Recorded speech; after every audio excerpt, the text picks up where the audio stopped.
Hello everyone, thank you for joining today's section on control system. My name is Daniel.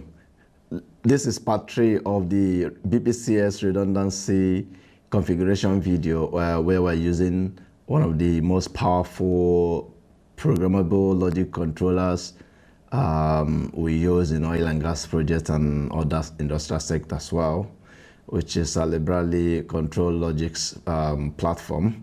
So we are using a recent project where I configured a redundant system for 2 different applications.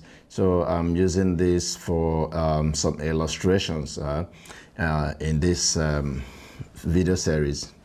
So I mentioned in the last section that for you to configure redundant controllers, you need to make sure that all the part numbers and the firmware versions match. So whatever you have on rack 1, the controller rack 1 is what you're going to have on the partner as well, that's rack 2 of it. So in this video, let's quickly look into, let's quickly run through the flashing of firmware. So for Allen Bradley, that's a Rockwell automation platform, we use Control Flash Plus software to carry out firmware flashing of the modules. This requires carefulness because if anything goes wrong, you might destroy the hardware. So let's go through it. Okay. So basically, when you first power the system, you will see application update required. Okay. So we'll run through the flashing. Okay, so one important thing before you can flash Allen Bradley ControlLogix, you need to first download redundancy bundle. You need to have your redundancy configuration to installed. So I have done that. I did that when I was doing this project. So I'm just gonna run through the steps in flashing of the firmware. We use a software that is called Control Flash Plus. So it's from Rockwell. Open the software and you will browse through what we call Factory Talk Links Network Browser. So it's this icon here. Then it will show you all the available devices. Then you select the one you want to flash. In this case, we are flashing the controller first. Okay. So I didn't show the devices populated because I don't want to start, I don't want to display everything, IP addresses and all that information. So I have to take that part off. Sorry about that. So when you select the device you want to flash, then you see like this controller now, we have 1.072 version of the firmware in it, and we're going to flash it to 38.011, which is the latest available version as at the time I was doing this project. Okay, so we select it. So when you download the redundancy bundle, you save it in your PC, locally in your PC, depending on how you want to flash. Anyways, there are other options, but this is how I did it. Then you proceed with the flashing.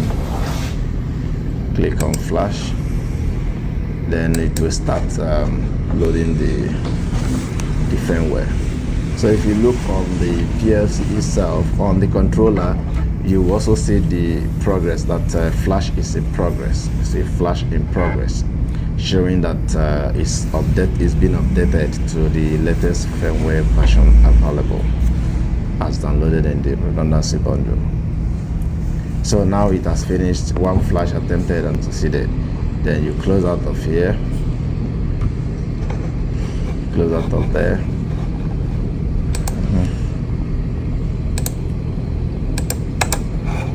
Now you see the latest version, both what is inside and what is available to flash. Both of them are now the same version, 38.011.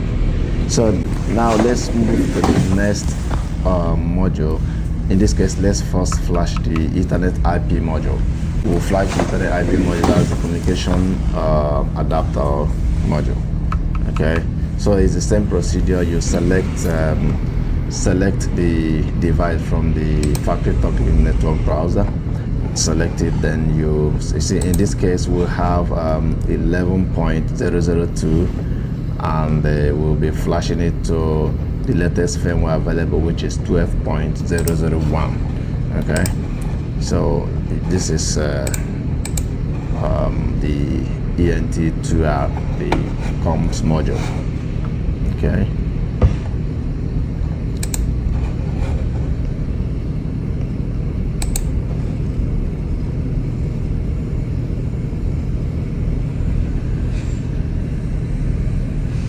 so now it is flashing, and you also be seeing the progress as it's transmitting the updates from the DC to the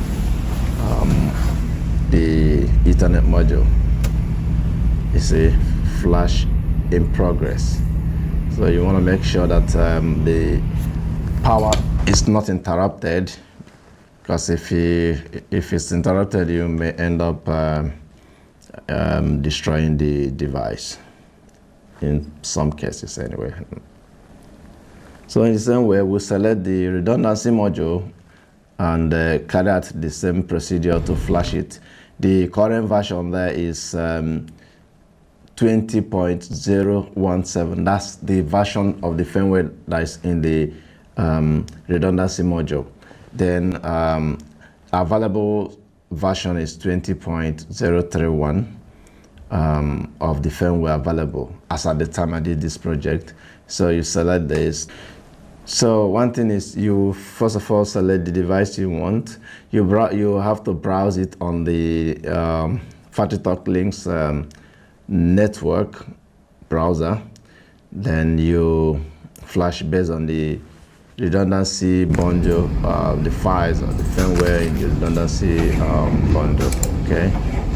So the essence of this demonstration is just to kind of create that impression that redundancy is very, very important, and the benefit is very, very great, you know, in giving your plant high availability of your control systems, you know, to reduce downtime in your plant, you know. So redundancy in basic process control systems creates a robust system for your operations. If you have any need to optimize your control systems, please reach out to us, and we'll give you the best that your operations need, you know, for operational excellence, you know, and robustness of systems is very critical, and it's something that turns into increased productivity and profit to organizations. Okay, thank you for watching this video. I hope you liked this little illustration. See you on my next video. Thank you very much. Cheers.